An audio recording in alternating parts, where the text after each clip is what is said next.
N Sreekumar, ഇതൊക്കെ ഇപ്പോൾ മുൻകൂർ ജാമ്യം എടുക്കലാണ് എന്ന് ശ്രീജിത്ത് പറയുകയാണ് മുരളീധരന്റെ. അതായത് ഒരു രാഷ്ട്രീയ കക്ഷിയുടെ നേതാവ് മത്സരിക്കുമ്പോൾ, പ്രത്യേകിച്ച് KPCCയുടെ മുൻ പ്രസിഡന്റായ മുരളീധരൻ മത്സരിക്കുമ്പോൾ അദ്ദേഹം ചില നിരീക്ഷണങ്ങൾ നടത്തുന്നത് പരാജയ ഭീതി കൊണ്ടാണെന്ന് പറയുന്നത് മനസ്സിൽ വേറൊരു സ്ഥാനാർത്ഥിയുടെ ജയം കാണുന്ന കൊണ്ടായിരിക്കാം ഒരു പക്ഷേ ശ്രീജിത്ത് അങ്ങനെ പറയുന്നത്. ഞാൻ പറഞ്ഞ കാര്യങ്ങൾ ഒരു വസ്തുതയാണ്. പക്ഷെ ശ്രീജിത്ത് അദ്ദേഹത്തിന് ഇഷ്ടമുള്ള ഒരു സ്ഥാനാർത്ഥിയുടെ പേരിലാക്കി മാറ്റാൻ ശ്രമിക്കുകയാണ്. ഞാൻ പറഞ്ഞ എന്താണ്, ഒരു കുടുംബത്തിലെ ഒരു രാഷ്ട്രീയ ചിന്തയുള്ള ഒരു കുടുംബത്തിലെ ഒരാള് ഇത്തവണ സുരേഷ് ഗോപിക്ക് ഒരു വോട്ട് ചെയ്തിട്ടുണ്ടെങ്കിൽ ആ വോട്ട് ഇത്തവണത്തെ ഒരു പ്രത്യേകതയാണ് എന്ന് ഞാൻ പറയാൻ കാരണം അദ്ദേഹം ഒരു നടനായി എന്ന് പറഞ്ഞുകൊണ്ട് എന്നുള്ളത് കൊണ്ടാണ്.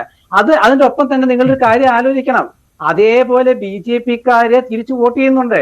അതേപോലെ കോൺഗ്രസ്സുകാർ LDF-ൽ പെട്ടവരും നേരത്തെ CR പറഞ്ഞതുപോലെ CPM-ൽ പെട്ടവരും ഭരണവിരുദ്ധ വികാരമുള്ളവരും അഹങ്കാരത്തെ ശമിപ്പിക്കണമെന്ന് ആഗ്രഹിക്കുന്നവരും ഒക്കെ കോൺഗ്രസിന് വോട്ട് ചെയ്തിട്ടുണ്ട്. അത് ഞാൻ ഇവിടെ പറയുന്നില്ല. ഇവിടെ ഞാൻ പറയുന്ന സുരേഷ് ഗോപിക്ക് കിട്ടുന്ന വ്യക്തിപരമായ വോട്ട് അദ്ദേഹത്തിന്റെ ഭൂരിപക്ഷം വർദ്ധിപ്പിക്കും എന്ന തോന്നലാണ് ശ്രീജിത്ത് ഉണ്ടാക്കുന്നത്. അതല്ല ഞാൻ പറഞ്ഞത്. ഞാൻ പറഞ്ഞത് ഒരു വസ്തുതയാണ്, എനിക്ക് അറിയാവുന്ന വസ്തുതയാണ്. വസ്തുത ഞാനൊരു ചാനൽ ചർച്ചയെ പറയുന്നത് നാളെ ഇത് ഏതൊരു രാഷ്ട്രീയ കക്ഷിക്കും ഇത് പഠിക്കേണ്ട വിഷയമാണ്. കാരണം ഇവിടെ ഒരു രാഷ്ട്രീയ ചിന്താഗതിയുള്ള ഒരു കുടുംബത്തിലെ 5 കോൺഗ്രസ്സുകാരോ 5 CPM-കാരോ ഉണ്ടെങ്കിൽ അതിലൊരാൾ സുരേഷ് ഗോപിക്ക് ഒരു നടൻ കഴിഞ്ഞ 3 വർഷമായിട്ട് മത്സരിക്കുകയാണ്, 2 തവണയായിട്ട് മത്സരിക്കുകയാണ്, 2 തവണയും തോറ്റു, നമുക്ക് ഇഷ്ടപ്പെട്ടൊരു നടനാണ്, ഒരു വോട്ട് അദ്ദേഹത്തിന് കൊടുക്കാം എന്ന് പറയുമ്പോൾ അത് BJP-ക്കുള്ള വോട്ടായിട്ട് കണക്ക് കൂട്ടരുത്, അത് എക്സ്ട്രാ ബോണസ് ഉള്ള വോട്ടായിട്ട് കണക്ക് കൂട്ടരുത്. അവിടെ കുറെ വോട്ടുകൾ ചോരുന്നുണ്ട്.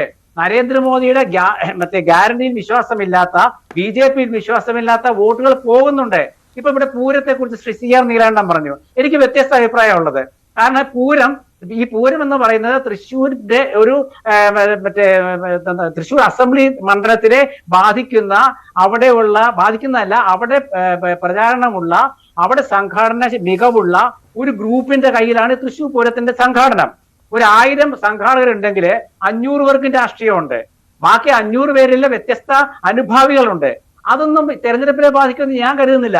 പക്ഷെ ഇത് തെരഞ്ഞെടുപ്പിനെ വിഷയമാക്കാമെന്ന് കരുതി ശ്രീ സുരേഷ് ഗോപി ഇടപെട്ടു എന്നുള്ളത് നമ്മൾ കണ്ടതാണ്. പക്ഷെ ഒരു വിഷയമായി വന്ന സമയത്താണ് ഈ കെ മുരളീധരൻ ട്രാക്ക് മാറ്റിയത്. അതുവരെ അദ്ദേഹം പറഞ്ഞുകൊണ്ടിരുന്നത് LDF-ഉം UDF-ഉം തമ്മിലുള്ള മത്സരമായിരുന്നു എന്നാണ്. പക്ഷെ അത് വന്നതോടുകൂടി അദ്ദേഹം ട്രാക്ക് മാറ്റി, സുരേഷ് ഗോപിയും ഞാനും തമ്മിലുള്ള മത്സരം എന്നാക്കി മാറ്റി. അപ്പോൾ ആ ഒരു ഫേവർ കിട്ടുന്നത് സുരേഷ് ഗോപിക്കാണ് എന്ന് അദ്ദേഹം തിരിച്ചറിഞ്ഞു. അവിടെ അദ്ദേഹം LDF-ന്റെ വോട്ടുകൾ ആഗ്രഹിച്ചു, ഇല്ലേ? അല്ലല്ല, അതായത് ഞാൻ പറയാം, അതായത് സ്ഥാനാർത്ഥികൾ പറയുന്നത് ഓരോ സമയത്തും പറയുന്നത് അവർക്ക് കിട്ടുന്ന മത്സരിക്കുന്നവർക്ക് അറിയാതെ, അല്ലെങ്കിൽ തിരഞ്ഞെടുപ്പ് പ്രചരണത്തിന് ഇറങ്ങിയവർക്ക് അറിയാം. അത് ഓരോ നിയോജക മണ്ഡലത്തിലും പെട്ടെന്ന് മാറ്റം സംഭവിക്കും. അത് സംസാരിക്കാൻ സമയമില്ലാത്തതുകൊണ്ടാണ്. അപ്പൊ ഒരൊറ്റ കാര്യം പറയാം, നരേന്ദ്രമോദിയുടെ അവസാനത്തെ ആ ഒരു പ്രസംഗം, ഒരു മുസ്ലിം വിഭാഗത്തെ കുറിച്ച് നടത്തിയ പ്രസംഗം, പെട്ടെന്ന് തന്നെ തൃശ്ശൂരിലത്തെ ചില മണ്ഡലങ്ങളിലെ മുസ്ലിമിന്റെ വികാരങ്ങൾ LDF-ൽ നിന്ന് കോൺഗ്രസിലേക്ക് മാറ്റിയിട്ടുണ്ട്.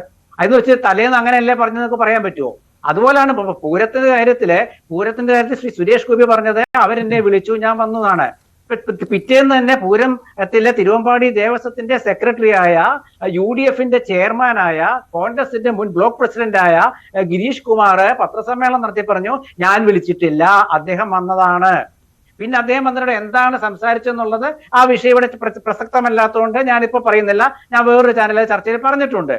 അപ്പൊ അന്ന് അങ്ങനെ പറയുമ്പോൾ ഈ ഒരു വിഷയത്തെ, പൂരത്തെ പോലും രാഷ്ട്രീയവൽക്കരിക്കാൻ ശ്രമിക്കാൻ പാടില്ല എന്ന് ഉള്ള ചിന്തയുള്ള ഒരാളാണ് ഞാൻ. അത് അങ്ങനെ തന്നെ നടക്കുള്ളൂ. അല്ലാണ്ട് പൂരത്തെ വെച്ചിട്ടുണ്ടെന്ന് ആർക്കും, കോൺഗ്രസിനും പറ്റത്തില്ല, CPM-നും പറ്റത്തില്ല, BJP-ക്ക് പറ്റത്തില്ല വോട്ട് പിടിക്കാനായിട്ട്.